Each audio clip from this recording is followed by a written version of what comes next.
VK Mishra present. हमारे channel पे बने रहने के लिए हमारे चैनल को लाल बटन दबा करके सब्सक्राइब करें और साथ में बेल आइकन घंटी दबाएं।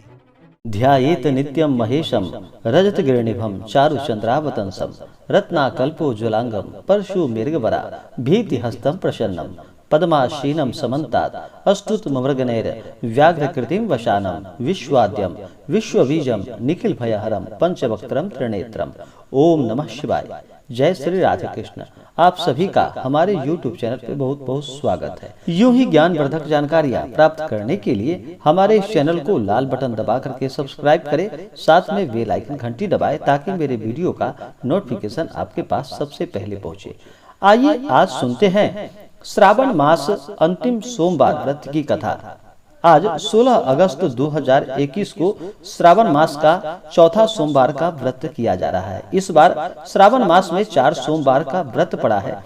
जो भी भक्त सच्ची श्रद्धा के साथ, नियम व निष्ठा के साथ भगवान भोलेनाथ का श्रावण के महीने में सोमवार का व्रत करते हैं या कथा श्रवण करते हैं, भगवान भोलेनाथ की कृपा से उन्हें सभी प्रकार के सुख और समृद्धि की प्राप्ति होती है। सावन के सोमवार का व्रत करने से भोलेनाथ और माता पार्वती की कृपा व्रतियों और उनके परिवार के सदस्यों पर बनी रहती है। साथ ही जीवन में सुख समृद्धि का वास होता है। यही वजह है कि सनातन धर्म में सावन के महीने का विशेष महत्व बताया गया है। मान्यता है कि भगवान भोलेनाथ की आराधना के लिए श्रावण मास सर्वश्रेष्ठ है। यही नहीं, श्रावण के सोमवार में भगवान शंकर का अभिषेक करने से नवग्रहों का दोष दूर हो जाता है, विवाह में आ रही दिक्कतें भी चली जाती हैं और साथ ही सभी तरह से पापों से मुक्ति मिलती है और सभी प्रकार के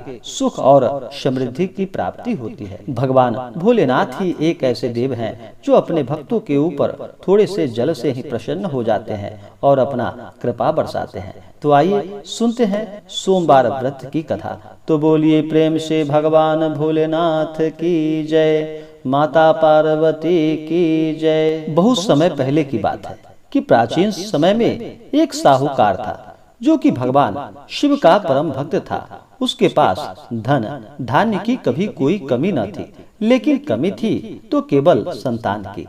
संतान न होने के कारण वो बहुत परेशान रहता था और इसी कामना से भगवान शिव की आराधना रोज उनके मंदिर में जाकर के भगवान शिव का आराधना किया करता था और सोमवार का व्रत करता था और रोजाना मंदिर में जाकर के भगवान के सामने दीपक जलाता था और भगवान की भक्ति किया करता था। उसके ऐसे भक्ति भाव को देखकर एक दिन माता पार्वती को उस भक्त के ऊपर दया आई। माता पार्वती ने भगवान भोलेनाथ से कहा कि हे प्रभु, यह साहूकार आपका अनन्य भक्त है, उसकी मनोकामना की पूर्ति करें। तो भगवान भोलेनाथ बोले कि हे देवी, हे पार्वती, इस साहूकार के पास पुत्र नहीं है, जिस कारण से यह दुखी रहता है। माता पार्वती ने कहा और आग्रह किया कि हे ईश्वर, आप कृपा करके इसे पुत्र रत्न का वरदान दे दीजिए। तब भोलेनाथ ने कहा कि हे पार्वती, इसके भाग्य में पुत्र का योग नहीं है। ऐसे में अगर इसे पुत्र प्राप्ति का वरदान मिल भी जाए तो उसका पुत्र केवल 12 वर्षों तक ही जीवित रहेगा। यह सुनने के बाद भी माता पार्वती ने भगवान से जिद की और भगवान शिव से कहा कि हे प्रभु, आप साहूकार को पुत्र का वरदान देने का कृपा करें। माता के बार बार कहने से भगवान भोलेनाथ ने साहूकार को पुत्र का वरदान दे दिया, लेकिन साथ ही यह भी बता दिया कि वह पुत्र केवल 12 वर्षों तक ही जीवित रहेगा। साहूकार ने सारी बात सुनी, इसलिए उसे न तो खुशी हुई और न ही दुख। वह तब भी पहले की भांति भगवान भोलेनाथ का व्रत करता रहा, पूजा करता रहा। भगवान शिव की कृपा से, भगवान शिव के आशीर्वाद से साहूकार को एक अति सुंदर बालक की प्राप्ति हुई। उसके परिवार में खूब हर्षोल्लास मनाया गया, लेकिन साहूकार ने बालक की 12 वर्ष की आयु का जिक्र किसी से भी नहीं किया था। जब बालक 11 वर्षों का हो गया, तब एक दिन साहूकार की सेठानी ने बालक के पिता से कहा कि अब इसका विवाह करा दिया जाए। तब साहूकार ने कहा कि यह तो अभी बालक है, मैं इसे पढ़ने के लिए काशी भेजूंगा। साहूकार ने बालक के मामा जी को बुलवाया और कहा कि इसे काशी पढ़ने के लिए लेकर जाओ और रास्ते में जहाँ जहाँ भी रुकना वहाँ पर यज्ञ पूजन करते जाना और ब्राह्मणों को भोजन आदि कराते हुए जाना, तब आगे बढ़ना। साहूकार की आज्ञा का पालन करते हुए बालक के मामा ने ऐसा ही किया। मार्ग पर आगे बढ़ते हुए वे दोनों एक ऐसी जगह पर पहुँचे जहाँ की एक राजकुमारी का विवाह हो रहा था, और उस राजकुमारी का विवाह जिससे होने वाला था वह राजकुमार एक आंख से काना था। और लड़के के पिता की नजर फिर देखा कि सुंदर साहूकार के बेटे पर उस काने लड़के की पिता की नजर पड़ी, और उसके मन में आया कि क्यों न इसे ही घोड़ी पर बिठाकर शादी का कार्य इसी से संपन्न करा लिया जाए।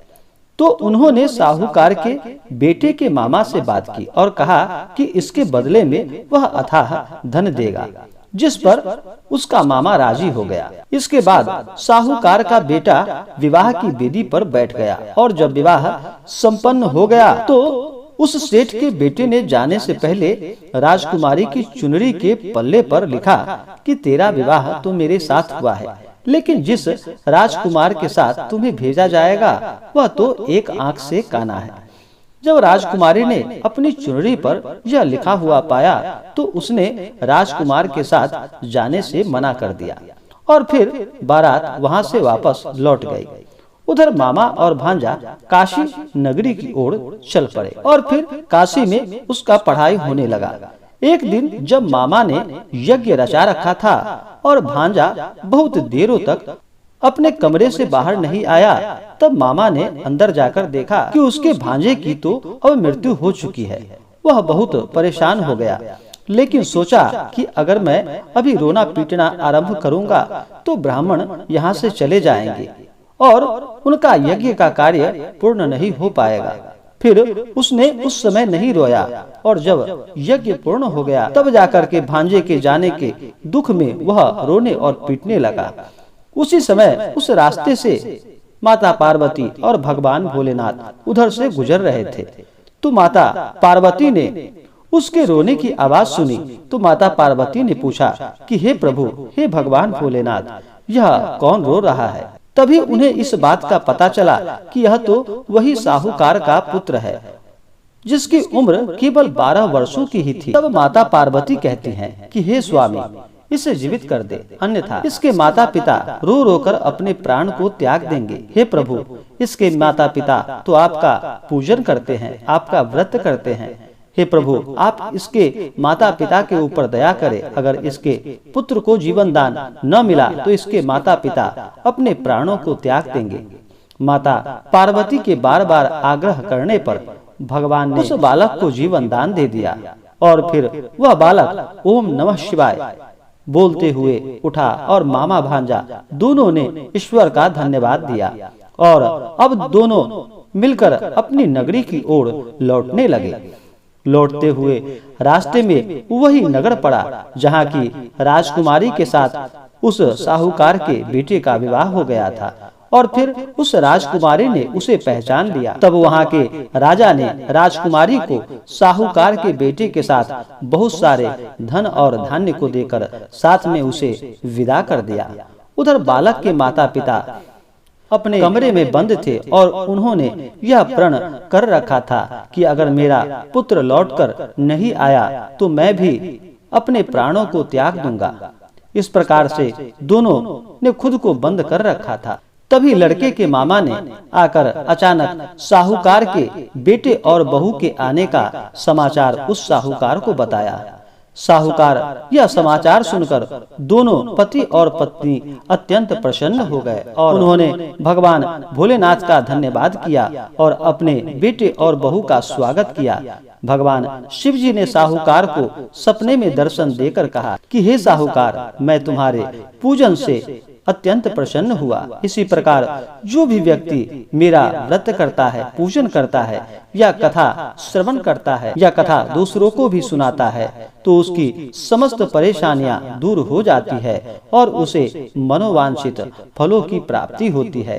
हे भगवान भोलेनाथ, आपने जिस प्रकार से उस साहूकार के ऊपर अपना कृपा किया, हे प्रभु, हे भगवान भोलेनाथ, हे नीलकंठ महादेव, आपका जो भी जातक, जो भी भक्त आपका भक्ति करे, आपका पूजन करे, आपका व्रत करे, हे भगवान भोलेनाथ, आप उन अपने सभी भक्तों की सभी मनोकामनाओं को पूर्ण करना। तो बोलिए प्रेम से भगवान भोलेनाथ की जय, माता पार्वती की जय।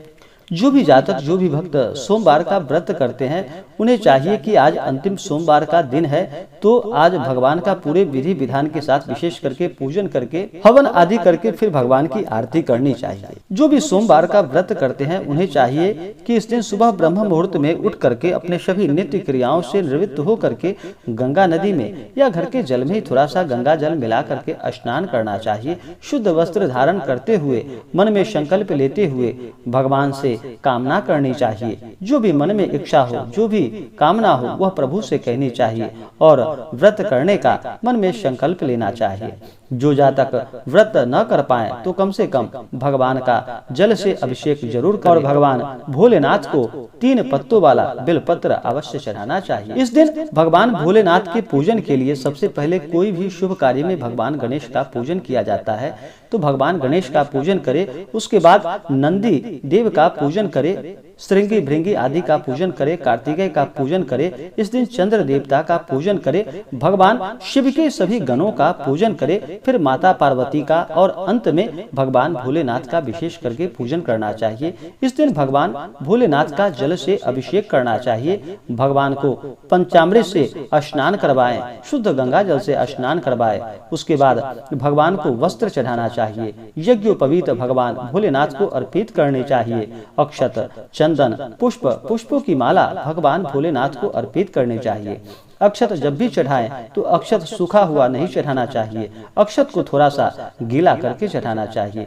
भगवान भोलेनाथ के ऊपर केतकी का पुष्प भगवान को नहीं चढ़ाया जाता तो केतकी का पुष्प भगवान को नहीं चढ़ाएं। विशेष करके भगवान को सफेद पुष्प अति प्रिय है तो भगवान को सफेद पुष्प चढ़ाएं।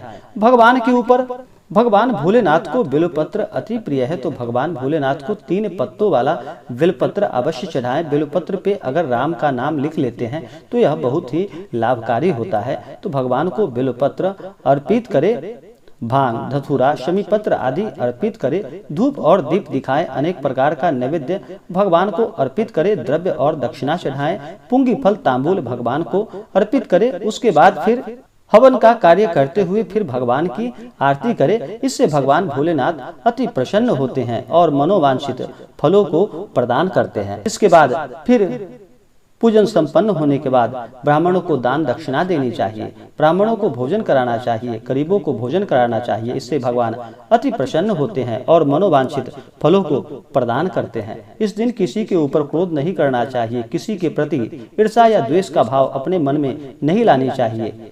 महिलाओं का सदा ही सम्मान करना चाहिए, अपने से बड़ों का सदा ही सम्मान करना चाहिए। ब्रह्मचर्य का पालन करते हुए धर्म कर्म का कार्य करना चाहिए। इससे भगवान अति प्रसन्न होते हैं और मनोवांछित फलों को प्रदान करते हैं।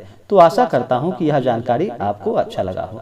ऐसे ही ज्ञानवर्धक जानकारियाँ प्राप्त करने के लिए हमारे इस चैनल को लाल बटन दबा करके सब्सक्राइब करें, साथ में बेल आइकन घंटी दबाएं ताकि मेरे वीडियो का नोटिफिकेशन आपके पास सबसे पहले पहुंचे। वीडियो को लाइक और अपने मित्रों तथा दोस्तों के साथ शेयर करें। सुखी रहें और स्वस्थ रहें। जय श्री राधे कृष्ण। धन्यवाद।